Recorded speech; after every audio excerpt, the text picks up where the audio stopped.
Ai, professor, vamos ver se vai dar certo agora. Vamos lá.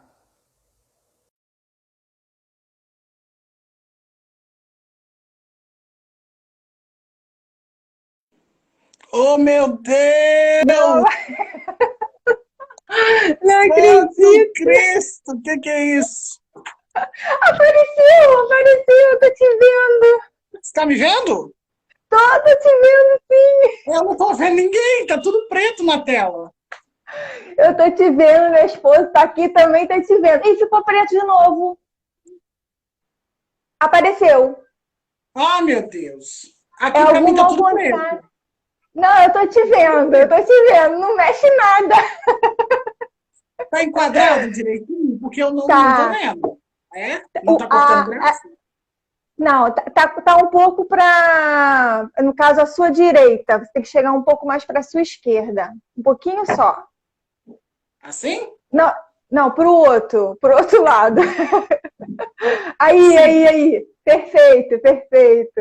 Eu não tô Perfeito, vendo, não tô ótimo. vendo, não. A minha tela tá toda preta. Não, Eu, dá hein? para te ver. Depois, quando eu salvar, você vai ver, você vai conseguir ver. Que estranho.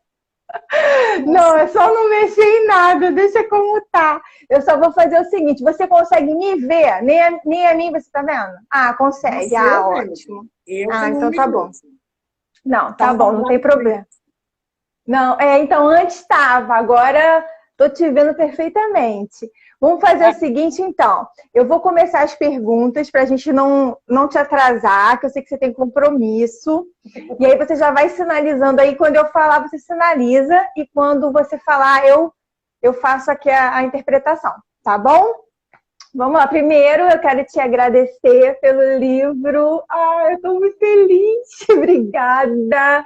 Obrigada. Eu confesso para você que eu ainda não comecei a ler por causa da minha pós-graduação. Ela é culpada disso, porque eu estou no último período da minha pós de tradução e interpretação. Então, lá no UFRJ. Então, ainda não comecei a ler, que eu estou lendo 1 milhão de textos. Mas a parte que você escreveu eu já li. E parabéns, tá lindo, parabéns. Super 10. A gente vai falar um pouquinho sobre isso hoje, mas o tempo é curto. Não vai dar para falar. Mas, quem sabe a gente não agenda aí uma próxima oportunidade para falar na área mais técnica, né, dessa área mais polêmica aí, sobre a língua brasileira de sinais é ou não é a segunda língua oficial. Eu já sei a sua opinião, porque eu sou sua aluna, mas hoje a gente não vai falar sobre isso aqui. Não vamos por causa do tempo. Não, Hoje eu quero até dá, minha querida. A gente vai dar. falar tudo que der para falar, a gente vai falar hoje. Ah, então tá bom, é que eu fico com pena de te ocupar muito. Eu sei que você é muito ocupada. É, não se preocupe. Vamos que Tá vamos. bom. Vamos conversar. Então tá Eu tô, bom, olha eu tô lá, vendo hein? vários alunos meu do curso também participando. Legal.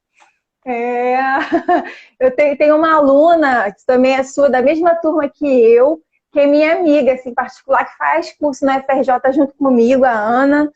Também está sendo muito proveitoso. Na verdade, assim, o curso da Signa tem acrescentado muito, muito mesmo no meu aprendizado lá.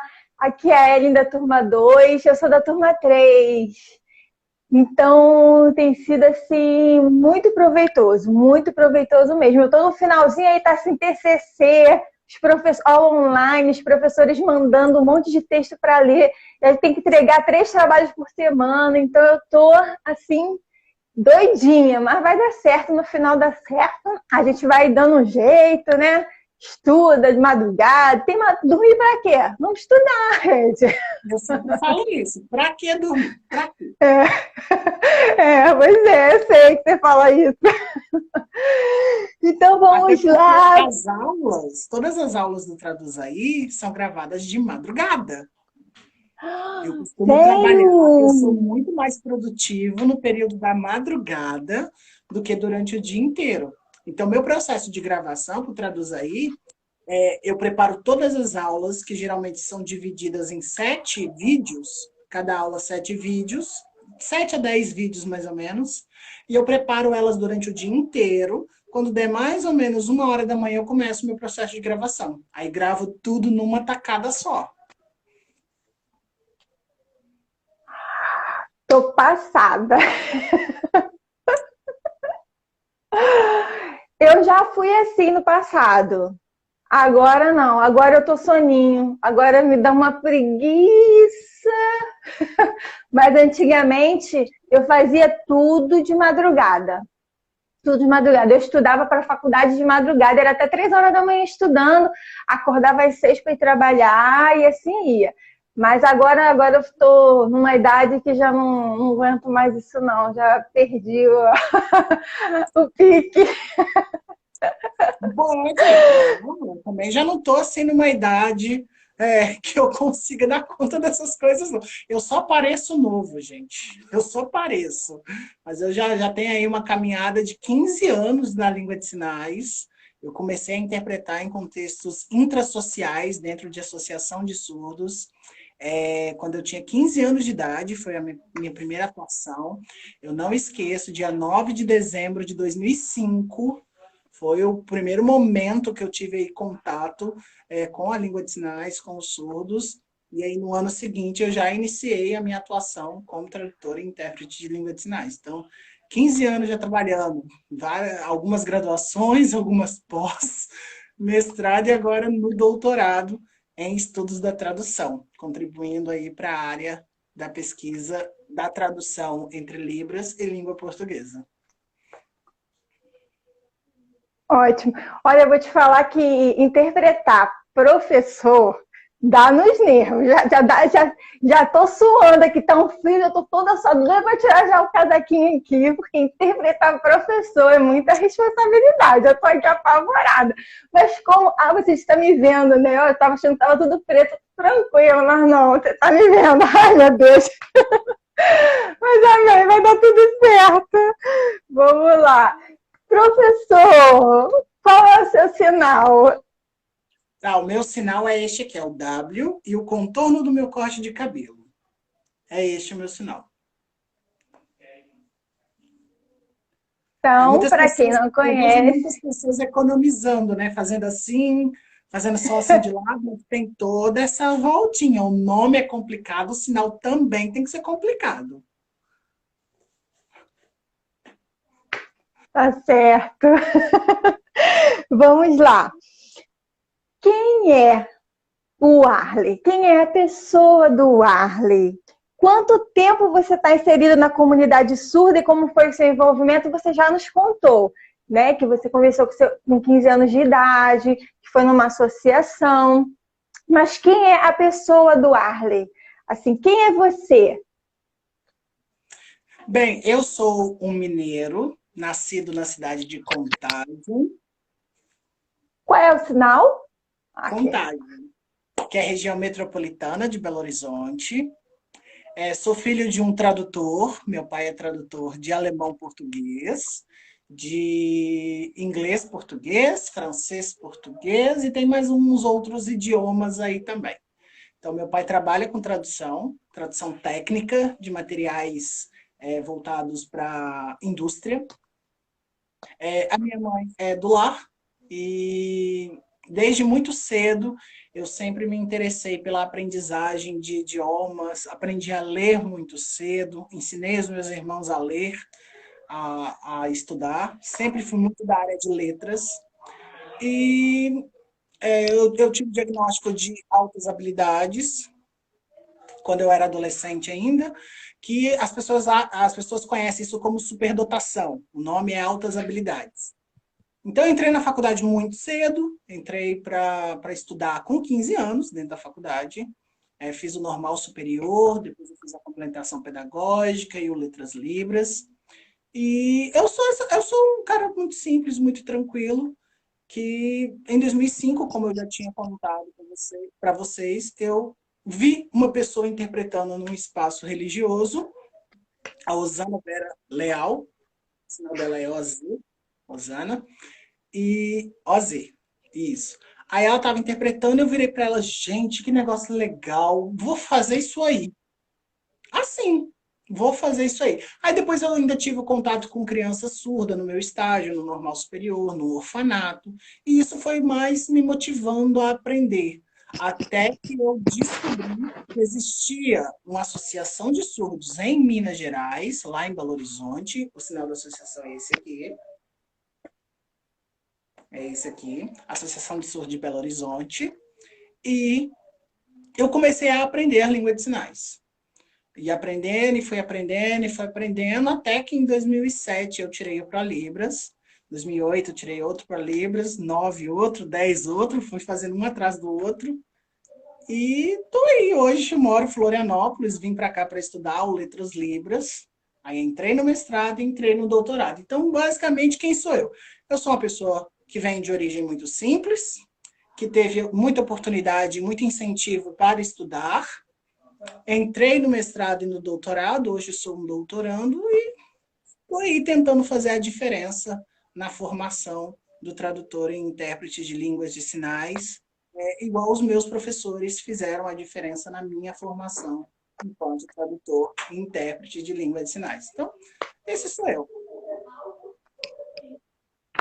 Ah, muito bom. Vamos conhecer um pouquinho, porque a gente conhece lá o professor, né, aí das lives, né, o professor que dá as aulas, mas é sempre bom a gente conhecer um pouquinho a pessoa, né? Quem é a pessoa que está aí por Uma trás coisa que eu daquela não câmera? falei, eu sou leonino com ascendente em câncer. Eu não entendo disso. É porque algumas pessoas me perguntam e eu fui procurar saber. Mas o que vocês vão fazer com essa informação, eu não sei.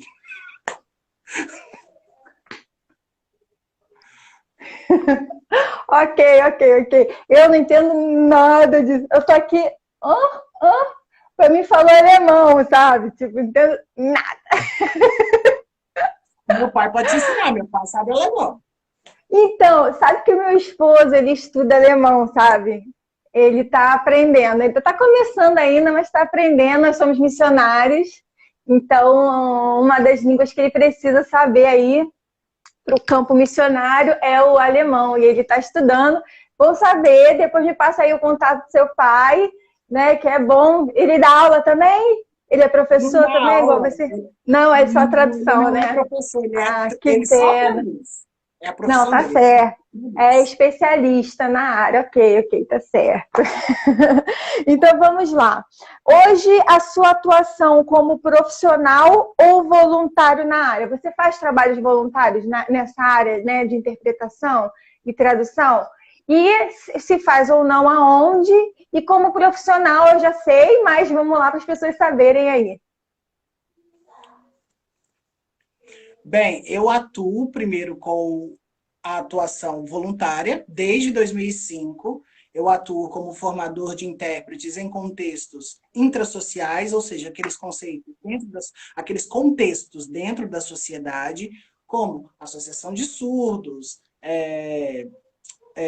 comunidades minoritárias que tenham a presença de pessoas surdas, profissionais que atuam como mediadores, não como intérpretes propriamente disso, mas como mediadores linguísticos em espaços assistencialistas, como instituições de caridade, espaços religiosos. Então, eu atuo com a formação desse público desde 2005, através de cursos de tradução. Eu gosto sempre de frisar que eu não sou professor de Libras, eu não dou aula de Libras, eu dou aula de tradução e de interpretação para esse público que atende a pessoa surda nos mais diversos serviços sociais. Então, meu trabalho social é trabalhar também formação de tradutor e intérprete, mas em espaços não institucionalizados, em espaços sociais, em espaços intrasociais. E profissionalmente, eu sou bolsista de doutorado da CAPES, sinal da CAPES. Ah, Duas bolinhas que vira. ok. Isso. Eu sou bolsista da CAPES de doutorado. E eu tenho um curso já que vem sendo ministrado, que já há um bom tempo, desde o começo desse ano, antes de eu entrar no doutorado, na Signa, que é um curso de formação continuada para tradutores e intérpretes. Qual é o sinal da signa? Olha que eu sou aluna e não sei o sinal, que vergonha. Signa, que é Ok. voltado para a formação de tradutores e intérpretes de Libras como formação continuada. Então, para estabelecer as questões relacionadas a estratégias de tradução, como, por exemplo, a Fernanda ela está me interpretando e ela está realizando um processo interpretativo em que ela precisa ouvir, processar e sinalizar. Só que esse processo, na grande maioria dos intérpretes, é muito mecânico, é muito automático. E o intérprete ele não tem consciência que durante esse processo ele está utilizando o que a gente chama de estratégia de tradução e ele está fazendo escolhas tradutórias. Ou seja, ele está passando uma língua que é vocal auditiva, produzida pela voz, percebida pela audição, de uma maneira linear, para uma língua que é espacializada, que é gestual e se apreende pela visão. Então, neste processo, uma série de escolhas tradutórias precisam ser realizadas. E eu demonstro aos alunos as ferramentas possíveis de você idealizar esse processo. Então, a gente tem diversas ferramentas que esse livro que a Fernanda citou, que é o livro de procedimentos técnicos de tradução, da professora Heloísa Barbosa, e a gente trabalha, esse livro que ela vai pegar é esse, que os meus alunos ganham como um presente, e ela vai trabalhar, então, essas estratégias de tradução por um viés formativo, prescritivista, de análise de resultado. Então, eu tenho um texto-fonte, se eu aplico tal ferramenta, eu vou ter este texto-alvo. Então, ela vai trabalhar exatamente com essa perspectiva, que é uma perspectiva que eu acredito, vários professores também trabalham com essa perspectiva, de formação por análise contrastiva, e basicamente as minhas atuações são essas, muito no doutorado, fazendo pesquisas, publicações, inclusive eu já tive alguns artigos publicados, e tem novidades por aí também, chegando, alguns livros que vão sair mais pela frente, e atuo em contextos intrasociais, basicamente são esses dois. Eu falo muito, né, Fernanda? Imagina! Você sabe que eu entrevistei aqui o Isaac o Isaac, e eu nem consegui dar tchau assim direito, porque ele falou pra caramba. E não foi ruim, não, foi ótima. A live foi muito bacana. Só que não deu tempo de dar tchau, senão fecha tudo, cai, a gente não consegue salvar. E é muito legal ter a entrevista salva, que às vezes a pessoa não tem, no momento ela não pode assistir, mas ela vai poder assistir depois. Então, assim, ai caramba, eu pensei, não dá pra dar tchau, tchau, tchau, tchau, tchau, de ninguém. Ele falou pra caramba, ele falou muito. O Isaac Mas foi também muito é um grande legal. amigo. Nossa, eu adoro o Ah, Isaac. Eu sou muito suspeito para falar porque eu sou fã. Eu sou fã de carteirinha do Isaac. Já falei isso várias vezes para ele, porque ele tem um viés de raciocínio, ele segue teorias que são teorias de tradução que são pouco exploradas pela grande maioria dos tradutores. Então, eu fico fascinado. Eu assisto o Isaac em tudo que ele produz e tem hora que ele tem umas sacadas, várias frases de efeito que eu fico boquiaberta. Eu sou literalmente um fã de carteirinha do Isaac. Então, manda aqui um abraço para ele. Diz para ele aparecer também sumiu. é verdade, é verdade. Ele é gente boníssima, super simpático. Vamos lá. Qual foi a sua maior dificuldade na vida acadêmica? Bem, academicamente falando, como eu já falei um pouco anterior, que eu tenho o diagnóstico de altas habilidades, eu não tive dificuldades na vida acadêmica. Para mim foi sempre muito tranquilo, tanto que eu fiz 3 cursos de graduação, quase que um seguido do outro, quase que foi um seguido do outro, e muitas outras atividades. Eu sempre fui de fazer muitas coisas ao mesmo tempo. Tipo, agora eu estou na organização de uns 12 eventos até o final do ano. Ainda tem a gravação das aulas do Traduz aí, tem as pesquisas do doutorado. Eu quero fazer um doutorado na Espanha também, na perspectiva de análise de competência. Então, eu sempre fui de fazer muita coisa ao mesmo tempo. Mas uma coisa extra à formação que para mim foi muito difícil foi ter saído de Belo Horizonte e vir para Florianópolis morar sozinho. Isso para mim foi complicado, porque eu tinha 20 anos de idade, nunca tinha saído de casa, e eu larguei absolutamente tudo e vim para Florianópolis para estudar o Letras Libras. Então, acho que uma das grandes dificuldades que eu tive foi de adaptação aqui nessa nova cidade, que eu já estou há 10 anos, faz 10 anos que eu moro aqui em Florianópolis. Então, acho que uma das dificuldades, das maiores dificuldades no meu processo acadêmico foi essa. Porque o processo em si, estudar, eu sou viciado em estudar, adoro ler, leio bastante. Discutir tradução, discutir interpretação é minha área de concentração, é a área que eu sou apaixonado. Então, com a faculdade em si, o meu processo acadêmico em si, eu nunca tive dificuldade. Mas essas questões que estão para além da sala de aula.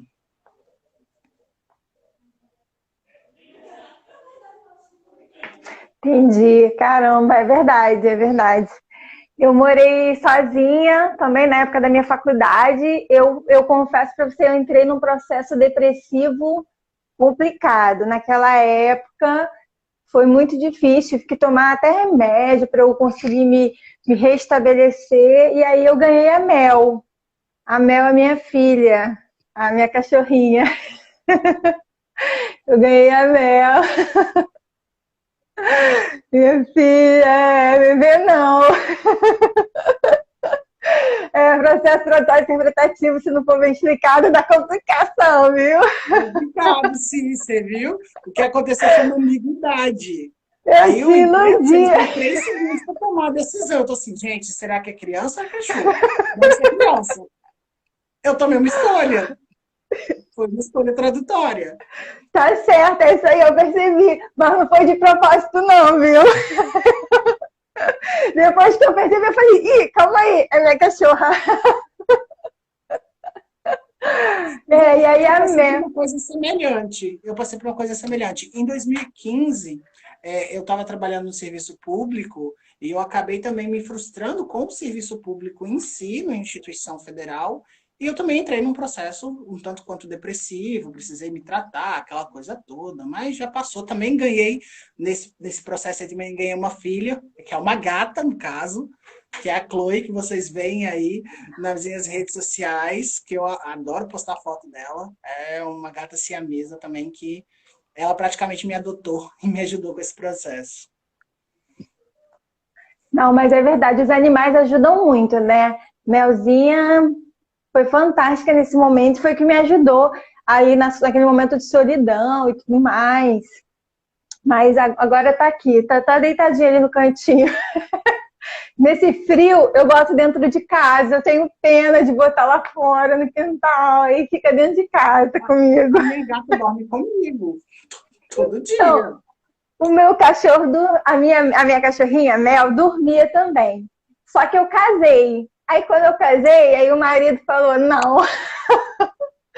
Aí eu falei, tá bom. Então, aí eu arrumei outro cachorro para fazer companhia para ela não se sentir só. E aí, daí, a vida seguiu e ela ficou dormindo lá fora. Mas é uma casinha com caminha, com tudo dentro, tudo confortável para ela, tudo aconchegante. Mas não adianta, a gente quer ficar junto, né? Não adianta de colar no cachorro, não adianta. Vamos lá, próxima pergunta. Eu vou fazer... A gente tem aqui um pouquinho de tempo, eu vou deixar passar só 10 minutinhos, tá? Não quero demorar muito, porque eu sei que você tem compromisso. E eu não quero ser responsabilizada por nada. Eu já estou tão feliz que você está aqui com a gente. E só que... Não tem problema, eu volto. Então tá bom.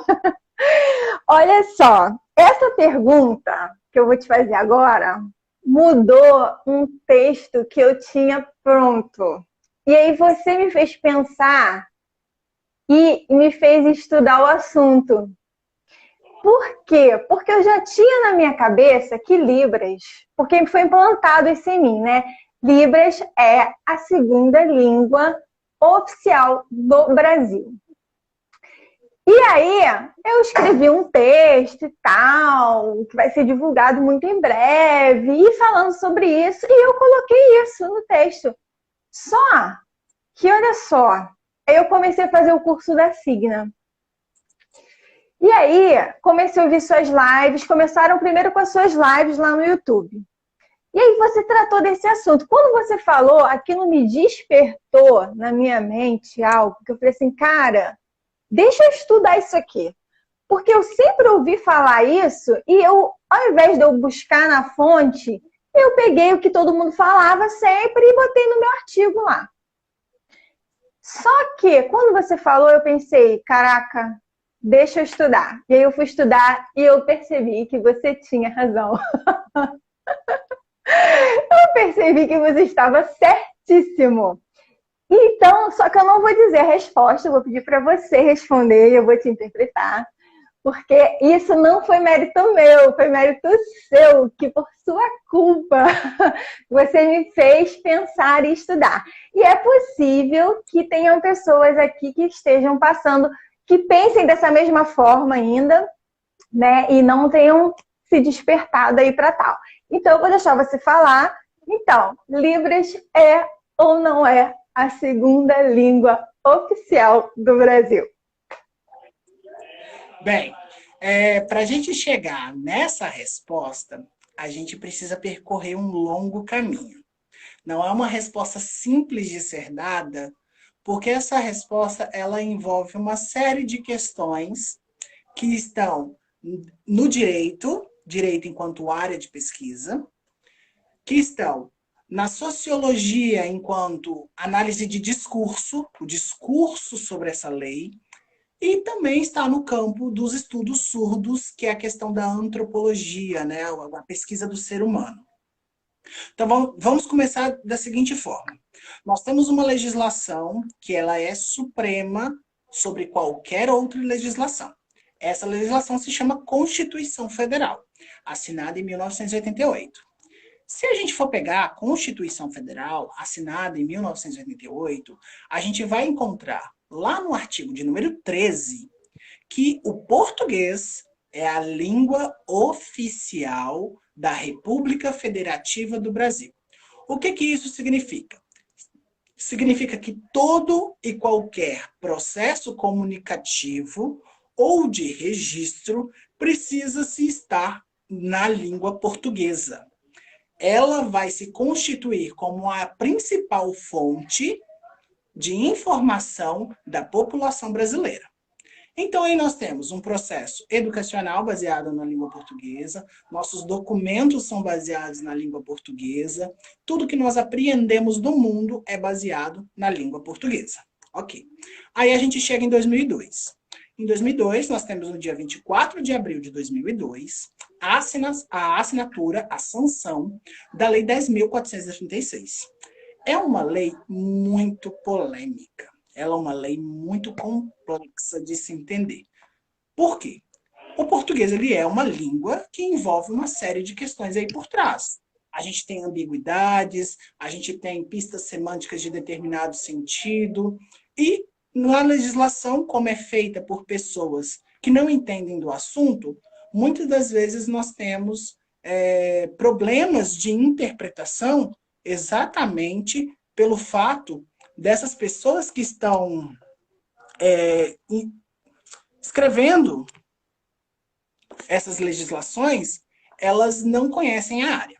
Então, nós temos na Lei 10.436 o reconhecimento da língua brasileira de sinais, Libras, como meio de comunicação e expressão da comunidade surda. Aí surge a primeira pergunta. A lei reconhece a Libras como uma língua? Não é o que está escrito lá. A lei reconhece ela como um meio de comunicação e expressão. Meio de comunicação e expressão é uma língua? Aí é uma interpretação, é hermenêutica. É uma interpretação do que está sendo escrito. Só que logo abaixo, no parágrafo único, a gente tem que a Libras não pode substituir a língua portuguesa escrita. Ou seja, isso se remete ao artigo 13 da Constituição, onde o português é a língua oficial do Brasil. Então, se a gente for analisar todo esse conjunto de ideias, a gente tem que a Libras não é a segunda língua oficial do Brasil. Pelo seguinte motivo, Nós não apreendemos as informações pela Libras. Nós não temos documentos registrados em Libras. Nós não temos o ensino de Libras oficializado dentro das escolas brasileiras. Ou seja, a Libras, ela é uma língua que ela é reconhecida. É esse o X. Ela é uma língua reconhecida. Só que ela não é uma língua com status de oficial. Porque a questão do oficial é um status que a máquina pública dá para a língua portuguesa. Então, se eu fosse responder isso em miúdos, não, Libras não é a segunda língua oficial do Brasil. Mas é uma das 180 outras línguas existentes no Brasil que possui reconhecimento. Então, é uma língua reconhecida. Mas agora vocês podem se perguntar, mas eu vejo tanta gente falando, mas Libras é a segunda língua oficial do Brasil. Isso é um discurso político. E o discurso político demonstra em si uma vontade de mudança de um status legal. Então, a comunidade surda quer que a Libras se torne uma língua oficial? Quer. A Libras chegou até lá? Ainda não. Então, é isso que nós precisamos separar. O que está, de fato, escrito na legislação e o que é discurso político, discurso antropológico. Então, futuramente, nós podemos ter a Libras como língua oficial? Vai ser difícil isso acontecer. Vai ser difícil, mas é possível. Com muito movimento público, com muita luta, com muita batalha, é possível que a Libras se torne uma língua oficial. Só que eu desconfio que isso um dia vá acontecer, tendo em vista que as línguas de sinais são línguas minoritárias. Não é uma língua majoritária como a língua portuguesa. Infelizmente, a gente esbarra nessa questão. Os surdos são muito poucos perante a comunidade que é ouvinte. E pelo princípio da democracia, a maioria é respeitada. E a minoria nem sempre é respeitada. Então, Libras não é a segunda língua oficial do Brasil. Obrigada. Eu queria muito falar sobre isso aqui. Mas eu estava com medo do horário. Uma coisa que é preciso deixar claro, que isso não é a verdade absoluta. Isso é a percepção de Warley, é a minha percepção sobre aquilo que está na Constituição e sobre aquilo que está na Lei de Libras. Não é a verdade absoluta. Então, eu posso discordar do Warley? Claro, por que não? Isso é muito importante. A partir da discordância que nós produzimos conhecimento. Então, se você, em suas pesquisas, encontrar pistas que leve você a entender que esse discurso político ele é mais palpável do que teórico, ótimo, publique nesse sentido.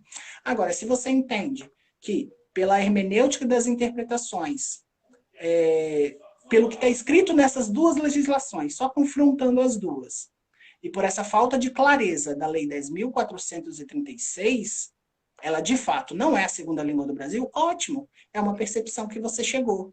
Então, o que eu sempre incentivo os meus alunos é não acreditarem cegamente nas informações que eu, enquanto docente, passo para eles, mas fazerem essa análise crítica. Não, isso aqui, de fato, tem algum sentido. E a partir deste sentido, a pessoa elaborar. Então, não estou aqui falando uma verdade, mas também não estou falando uma mentira.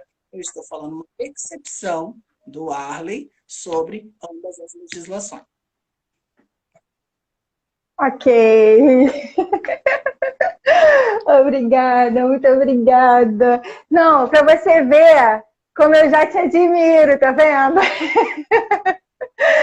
Cara, tu mudou assim, a minha visão assim, geral dali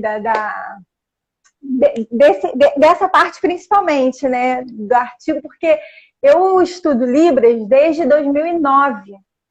2009, aí lá se vão 11 anos, né, estudando, e eu fiquei 3 anos parada, assim, parei 3 anos de não ter mais contato com a comunidade surda, de não ter contato com mais ninguém, e ano passado eu retomei.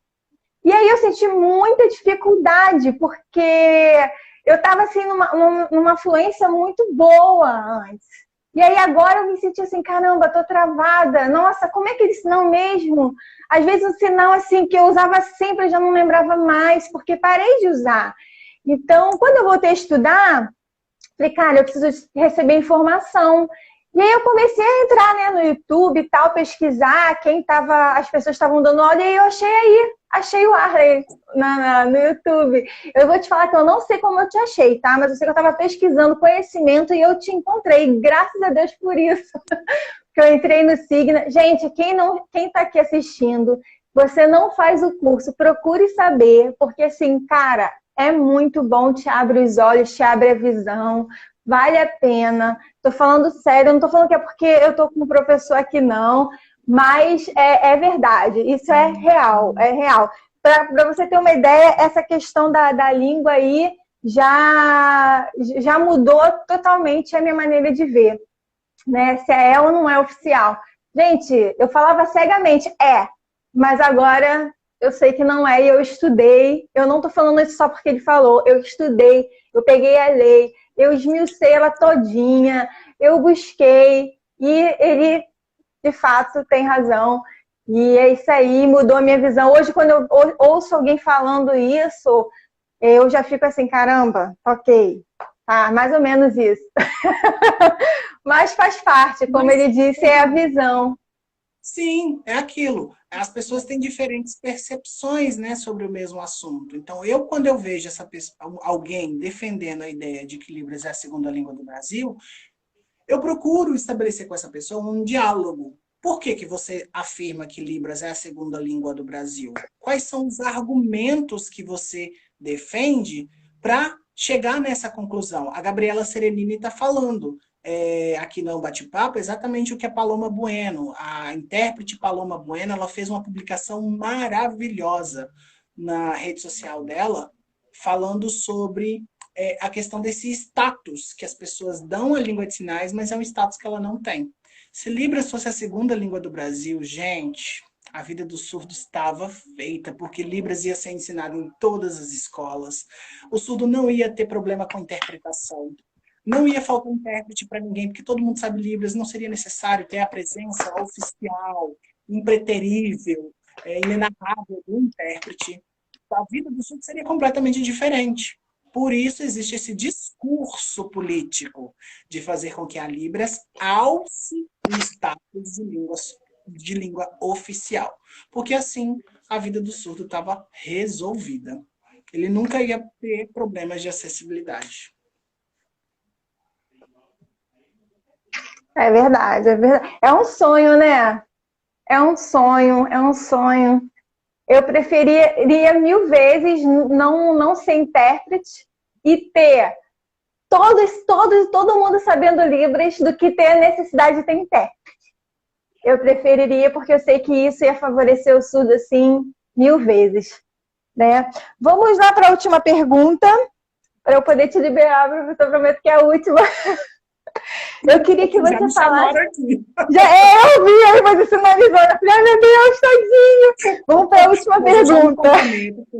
É porque é uma reunião de emergência mesmo, surgiu agora, mas eu já me comprometo a voltar para estabelecer mais aprofundado esse diálogo com você. Já fica aqui esse compromisso público firmado. Feliz. Ótimo. Eu vou aceitar e vou cobrar, hein? Eu vou cobrar. Você sabe que eu sou esquecida, tem muita coisa. Eu sei. Mas eu vou cobrar. Mas a última perguntinha, prometo. Eu queria que você falasse algo que te marcou como o intérprete / professora aí. O que foi que mais te marcou aí na sua história desses anos todos que você está inserido na comunidade surda? Bem, o que mais me marcou é que eu, mesmo sendo um tradutor e intérprete de Libras, um professor de estudos da tradução, o que mais me marca é a diferença significativa que eu posso fazer na vida, que eu posso propiciar, não que eu possa fazer como um agente de realização, mas que eu estou ali no momento da acessibilidade para o surdo. Eu acho que você mudar a vida de uma pessoa a partir daquilo que é o que nos torna ser humano, que é a comunicação, é mágico. Eu acho que é mágico quando você está interpretando e você vê um aluno surdo. Nossa, eu entendi. Física quântica. Aí eu, como intérprete, meu Deus, eu dei conta de interpretar física quântica. Então, eu acho que isso é uma coisa que não tem preço.